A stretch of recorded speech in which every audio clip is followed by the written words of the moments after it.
Marcus didn't go looking for a family that morning. He never did.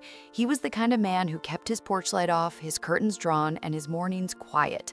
A single cup of coffee, a gravel path through the woods behind his house, and 30 minutes of silence before the world started asking of things. That was enough. That had always been enough. But the woods had other plans. It was a Tuesday in late October when he heard it, a sound so small it almost didn't reach him. A whimper, then another, then three at once, layered over each other like a chord nobody asked to hear. He stopped walking, looked down, and there, half hidden beneath the roots of a fallen oak, were 3 Rottweiler puppies, no more than 6 weeks, shaking, exhausted, and completely alone. He scanned the tree line for their mother. Nothing moved. He knelt down slowly, the way you do when you're not sure what you're walking into. The biggest one, dark as coal with a chest already too wide for his age, didn't flinch. He just stared, steady, unblinking, like he was deciding something important. The second one, smaller and quicker, immediately crawled towards Marcus's hand and pressed her nose into his palm. The third tucked herself deeper into the roots, trembling. Marcus sat there for a long time. He told himself he'd bring them home just to warm them up, get some food into them, make a few calls to the local shelter in the morning. He had no yard fence, no dog bowls, no plan. He was a single man in a mid-size house with exactly 0 experience raising a Rottweiler, let alone 3. He carried them home in his jacket. The bold one he called Ares, the curious one who found his hand, Artemis, and the small one still shaking in the corner of his bathroom floor, Hera.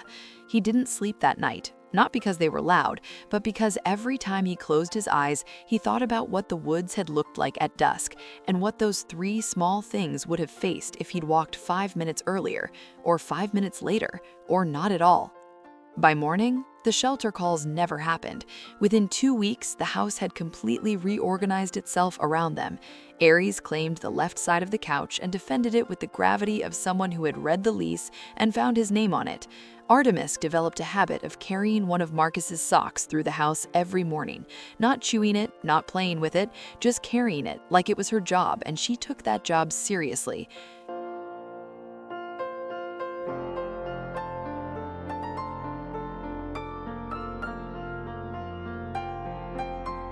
Hera, the smallest, the one who had trembled hardest, became the quietest and the most watchful.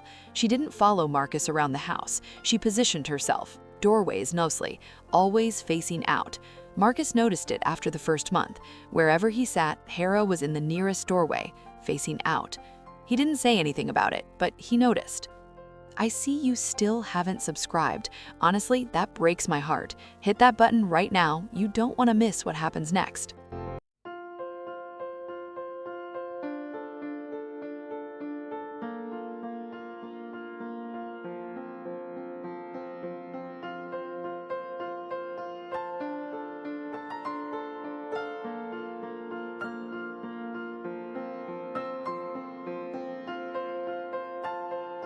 Months passed. Ares grew into something that made strangers on the street cross to the other side. 120 pounds of muscle, black and tan, with a gaze that landed on you like a hand on the shoulder. But inside the house, he slept with his chin on Marcus's knee during every evening he could manage it. Artemis learned to open the back door by herself, which was impressive and also a problem. Hera never stopped watching the doorways. Marcus started talking to them. Not in the way people talk to dogs, the high voice, the single syllables. He talked to them the way you talk to someone who might actually have something to say back. He told them about his day, about the job that was getting harder, about the silence that used to feel comfortable and lately felt different, though he couldn't name why.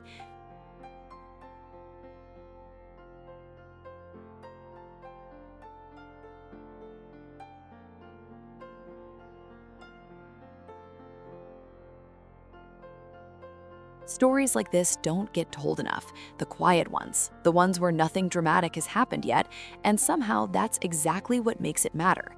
He took them on the same gravel path every morning, the one he'd found them. Ares always walked ahead, Artemis always stopped at the fallen oak and sniffed the roots every single time like she remembered, and Hera always walked beside Marcus, not behind, beside. It was February when Marcus got sick. Not a cold, something worse.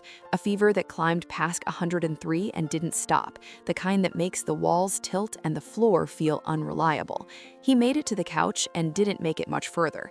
He remembers pulling a blanket over himself and thinking he should probably call someone, and then the thought just dissolved. What he remembers next is weight, distributed, warm, and completely still.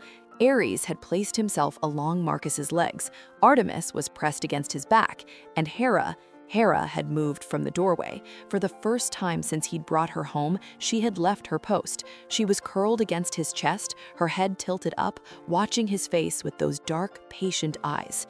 They didn't move for hours, not one of them.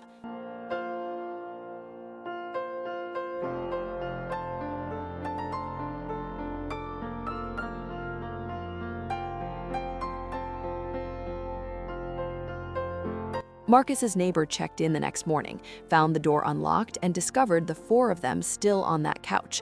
She later told Marcus he looked like he'd been guarded all night. He told her she wasn't wrong. He was at the clinic 2 days later. Nothing permanent, the doctor said, just needed rest and fluids. Marcus nodded and didn't mention the part about the 3 Rottweilers who had apparently decided that rest was not negotiable. He still walks that gravel path every morning. Ares still leads, Artemis still stops at the fallen oak, and Hera still walks beside him. The porch light is on now. People ask Marcus sometimes how he ended up with 3 Rottweilers. He usually says it was an accident, a wrong turn on a Tuesday walk, the wrong tree roots on the wrong morning. But here's the thing about accidents. Sometimes they find you because you were exactly where you were supposed to be. And sometimes the family you didn't go looking for is the only one that could have found you.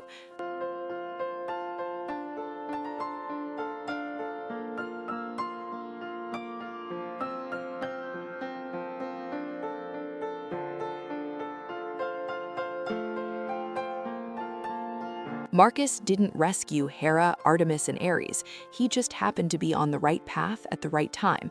They did the rest. If you're thinking about opening your home to a dog, especially one the world has already decided it's afraid of, please do. Talk to a rescue. Ask the hard questions. Give them the right love. Because some animals spend their whole lives in doorways, watching, waiting, protecting. All they need is someone to finally let them in. Did Marcus rescue them, or did they rescue him? Tell me in the comments.